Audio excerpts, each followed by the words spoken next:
અરે અરે મટકુ, આજે તો તું ખૂબ ખુશ લાગે છે. હા હા નાનકી, ખુશીની જ વાત છે. આજે તો મારા નાના નાના ભૂલકા, મારા નાના નાના વહાલા બાળકો માટે હું ખૂબ સરસ સરસ વાતો લઈને આવ્યો છું. વાહ વાહ મટકુ, ખૂબ સરસ વાત છે ને. એ આયો રે આયો રે આયો, મટકુ સમાજ સેવક આયો. બાળકો, હું છું મટકુ કુંભાર. આ છે મારો કુંભારવાડો. મટકુ, કુંભારવાડો એટલે? અરે નાનકી, જ્યાં હું માટીની જુદી જુદી વસ્તુ બનાવું છું તે જગ્યાને કુંભારવાડો કહેવાય.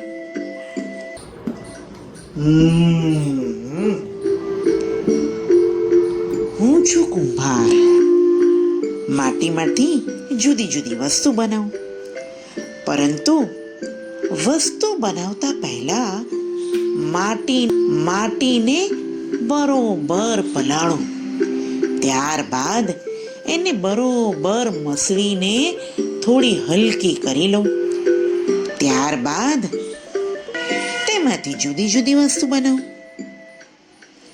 બાળકો જુઓ, આ છે કાચી માટી, જેને બરાબર મસળવી પડે.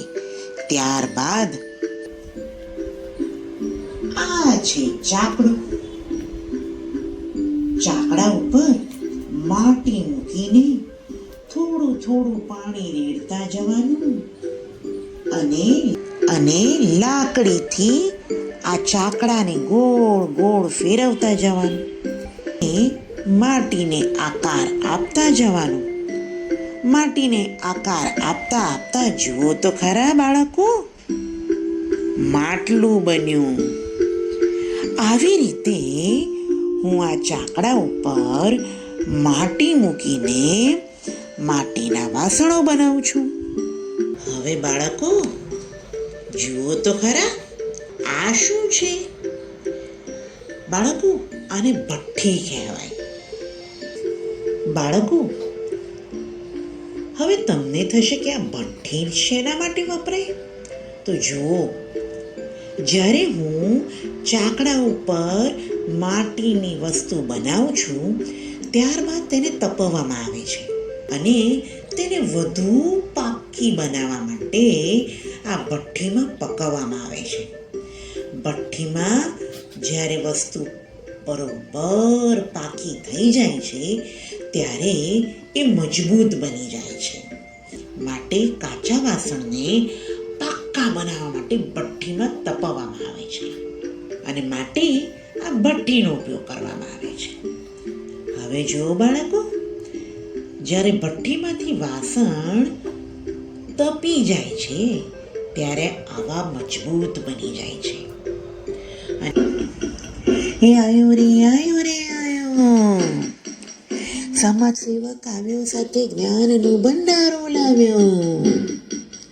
સમાજ સેવક આવ્યો, સાથે જ્ઞાનનો ભંડારો લાવ્યો. નવી નવી વાતો લાવ્યો, સૌને સમજાવવા આવ્યો. સૌને સમજાવવા આવ્યો. એ આયો રે આયો રે આયો, કુંભાર આયો આયો.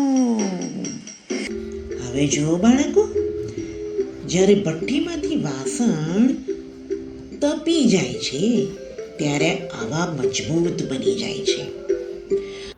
બાળકો, જ્યારે આપણે માટલાને ઘરે લાવીએ છીએ ત્યારે એ ભઠ્ઠીમાં પકવેલું પાક્કું માટલું હોય છે અને એમાં પાણી ભરવામાં આવે છે ત્યારે પાણી નીકળી નથી જતું, કારણ કે તે ભઠ્ઠીમાં પકવીને મજબૂત બનાવવામાં આવેલું હોય છે.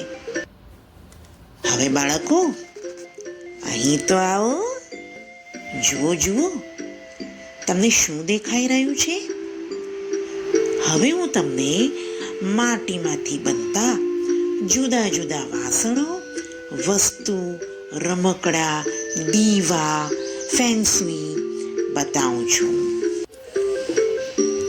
આ છે માટીમાંથી જુદા જુદા બનાવેલા રમકડા. આ છે માટીમાંથી બનાવેલું માટલું. અને વળી આ તો જુઓ, માટીમાંથી કપ પણ બનાવ્યો છે.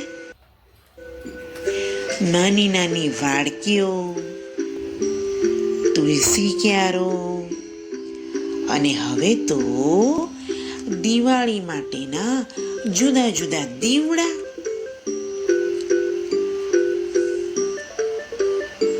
અને વળી આ તો જુઓ, પાણી પીવા માટેની બોટલ. અને આ તો જુઓ, અને આ તો જુઓ, કુલડી. અને આ શું છે? આ તો છે કલાડી, જેમાં રોટલા બનાવવામાં આવે છે. બાળકો આ જોયું? આ છે નાના નાના ગ્લાસ, અને આ છે ચૂલો. જોયું બાળકો? માટીમાંથી કેટલી બધી વસ્તુ બને છે. અને તમે બધા માટીના વાસણો ઘરે પણ લાવો છો અને તેને વાપરો પણ છો. બરોબર ને? તો ભાઈ હું કુંભાર, જે માટીમાંથી જુદી જુદી વસ્તુઓ બનાવું છું. બાળકો, વળી આપણા બધાના ઘરે કુંડા પણ હોય છે, જેમાં છોડ વાવેલા હોય છે. પણ એ કુંડું શેનું બનેલું હોય છે? માટીનું. તો જોયું બાળકો? એક માટીમાંથી કેટલી સરસ સરસ વસ્તુઓ બને છે, અને જે આપણા રોજ બરોજના જીવનમાં ઉપયોગી પણ થાય છે. બરોબર ને? તો હવે આપણે નવા સમાજ સેવક સાથે ફરી મળીશું. અને મારી વાતો યાદ રાખજો, અને મને પણ યાદ રાખજો.